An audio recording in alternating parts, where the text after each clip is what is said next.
back. What? And you're back.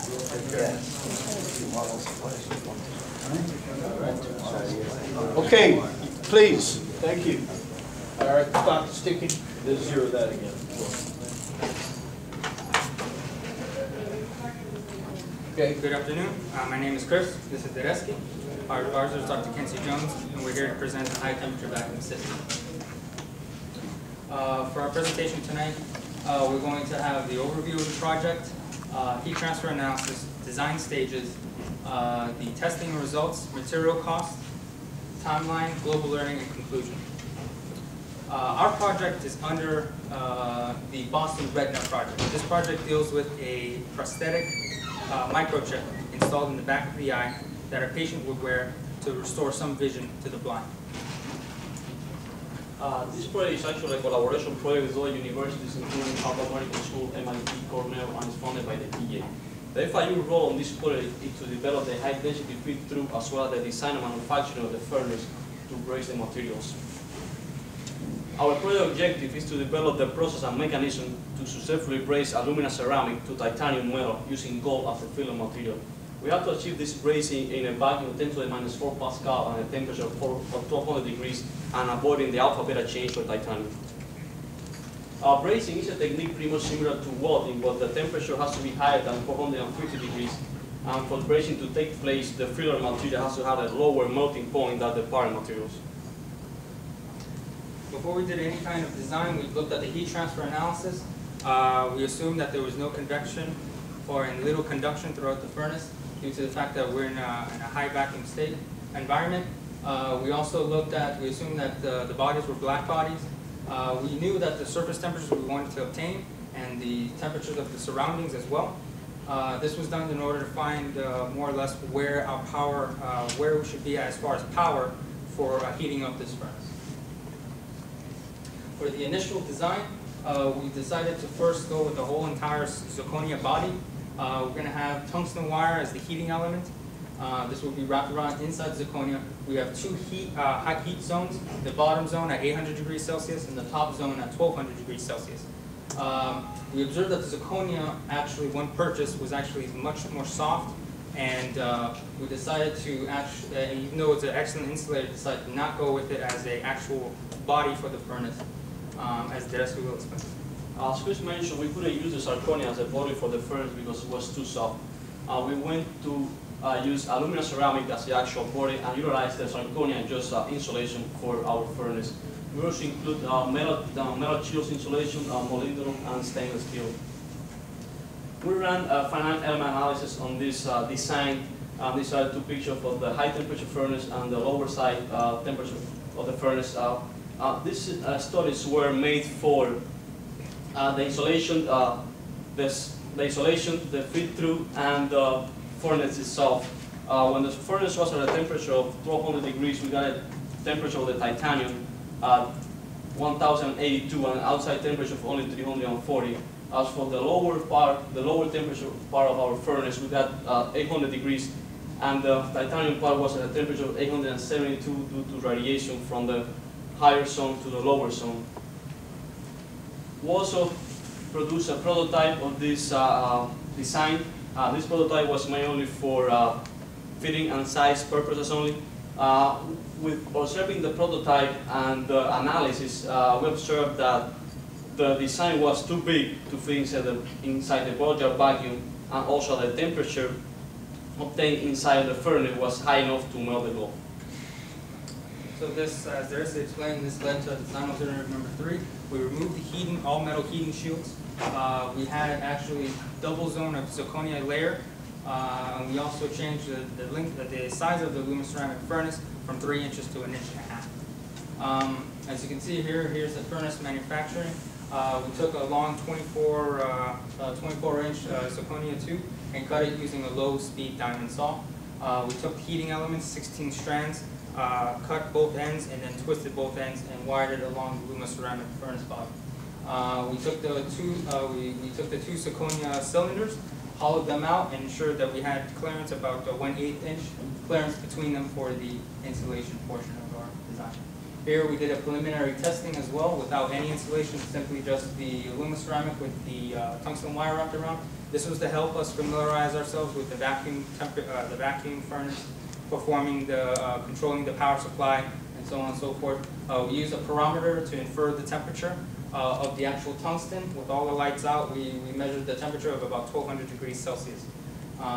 We observed that it was difficult to machine alumiceramic. We had limited number of vacuum terminals within the furnace itself, thus we couldn't use two power supplies for the both heating zones. And so this led to our next design as Teresi will explain. As Chris mentioned, since we didn't have enough outlets inside the project, we decided to go with only one heating zone, and we're going to use 2 K-type thermocouples to measure the temperature inside of the furnace. For this design, we ran a test of about 1 hour, and we got a maximum temperature of 583 degrees. Through this testing, we noticed that we were getting a lot of heat loss through the openings on the top and the bottom of the furnace.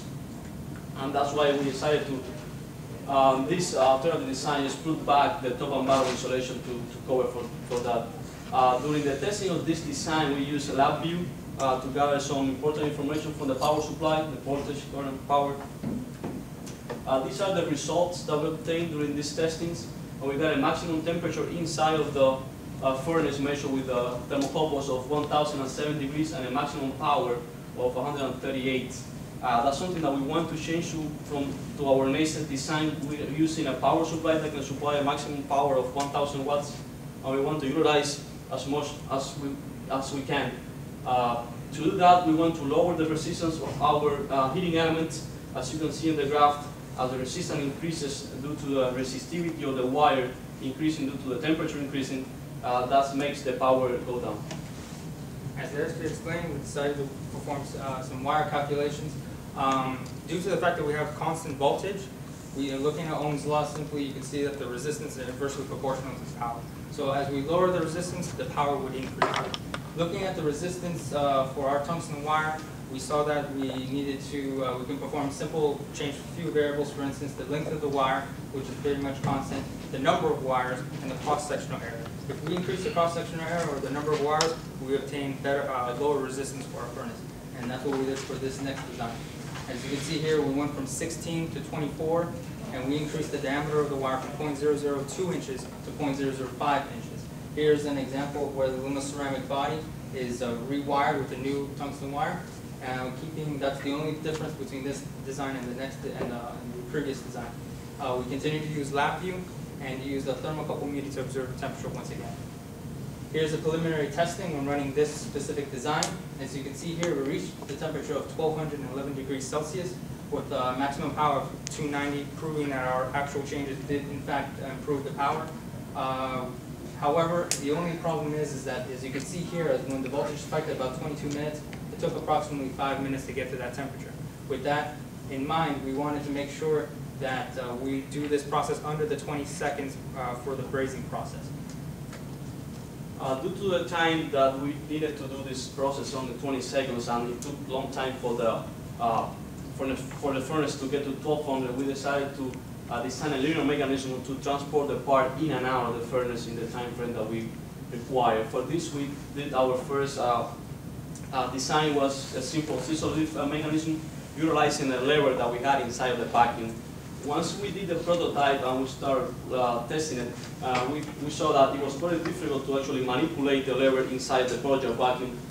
We decided to go with a more different design with less moving parts and easier to control.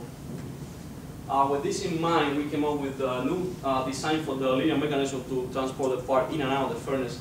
For this, we're going to utilize a solenoid coil, a paramagnetic metal inside of the coil, and a lever. The way it works is we connected the solenoid to a power supply where we can control the voltage, and we insert the paramagnetic metal inside of the solenoid. Once we increase the voltage on the solenoid, that creates a pure field that lifts the rod, and that way, utilizing a scissor-like mechanism, we can lower the part into the furnace.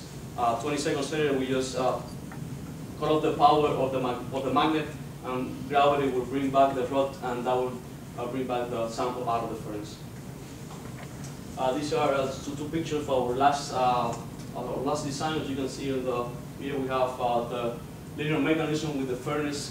This power supply we use to control the voltage and the temperature inside the furnace, and the power supply we use to control the moving mechanism, as well as the thermal controller used to turn the temperature. With everything set up, we decided to do a final testing. Here is the time variance for the actual for the power, voltage, and current. Here, as you can see, in the beginning we started at 10 volts for the baking process of about 25 minutes. And during this baking process, we went from 150 watts to 100 watts. And then at the 25-minute mark, we spiked it at 20 volts and kept it there for about 2 minutes. This was to make sure that the temperature inside the furnace was high enough. As you can see here on the bottom is the temperature and the power. The temperature slowly increased to 1080 degrees Celsius.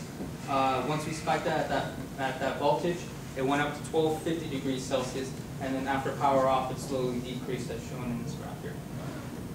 Here we also wanted to make sure that the temperature outside of the furnace we would like to see as preheating what the temperature is. As you can see, at no point does it go above even 600 degrees Celsius, making sure that we're under the alpha beta change for titanium. Here's the before and after of our pre-sampling. Due to the fact that we didn't have actual titanium samples to test, we performed simple gold with alumiceramic. Here you can see the gold around the alumiceramic before entering the furnace, and after entering the furnace, the gold actually liquefied and then solidified into a single ball. This was performed under 20 seconds. This is material cost for our project. For this, we had to buy a zirconia cylinder, 2 of those, aluminum ceramic, 2 tons of wire, thermocouple wires. Everything came out to be about $1,045. Here's our timeline. We goes from project discussion all the way down to final presentation. As you can see, we did most of the majority to the alternative designs and the product manufacturing and testing of these designs. We felt that this was the most important for our particular project. For the learning aspect of our project, we want to produce a manual in both English and Spanish, as well as including safety practices. We're also going to include a video step-by-step of how to produce brazing, all the operations that we need to do using our mechanisms. And the results from these experiments are going to be helpful in various global applications such as aerospace, electromagnetic, and biomedical. To summarize, we have a fully functional high-temperature vacuum system capable of linear control through voltage power supply. The system is capable of the prescribed temperatures within the time interval necessary. For future recommendations, we hope to actually braze test samples and test for wetting angle, the intermetallic metal formations, and quality of the samples. We also would like to make this furnace fully automated control system, where from a single controller we can control all variables. Also, we would like to increase the production from one single sample to several samples at a time. Last but not least, we want to thank our advisor, Dr. Kinsey Jones, for all the help in the project, as well as Dr. Andrew Durek, Dr. Benjamin Basil, Dr. Suganov, and Dr. Ali Kapas. Questions? All right.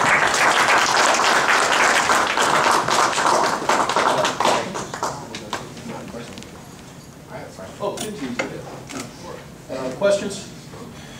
My question for you, cooling. It looks like your furnace cools too slowly. So if you had to redesign it a little different, how would you do it in order to get a faster cooling quench?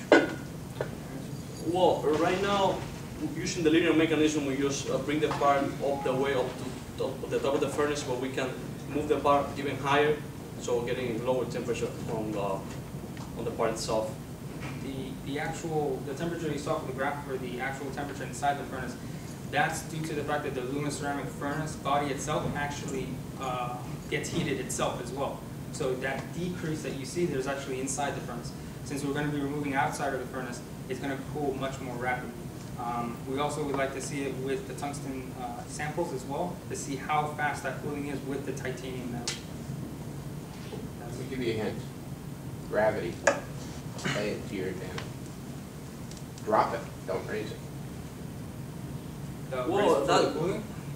Or for the the way we actually just lower it, because using the solenoid, when we power the solenoid, that brings out the rod and that lower the part into the furnace, and we take out the power of the solenoid and brings the sample out of the furnace. We didn't want to have the solenoid power all the time because it gets hot fairly quickly.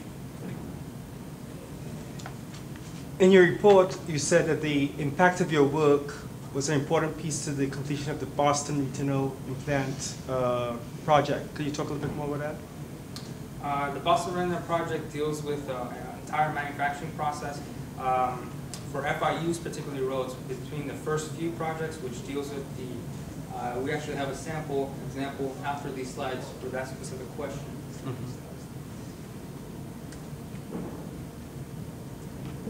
As you can see here, from 1 through 8, this is the entire Boston Retina manufacturing process. For FIU's roll, however, it's from 1 to 3, where it's a coal-fired ceramic feed-through disc that is brazed to titanium. This aluminum ceramic, ceramic feed-through needs to be brazed to titanium using gold as a filament due to the biomedical, due to it being biomedical compatible.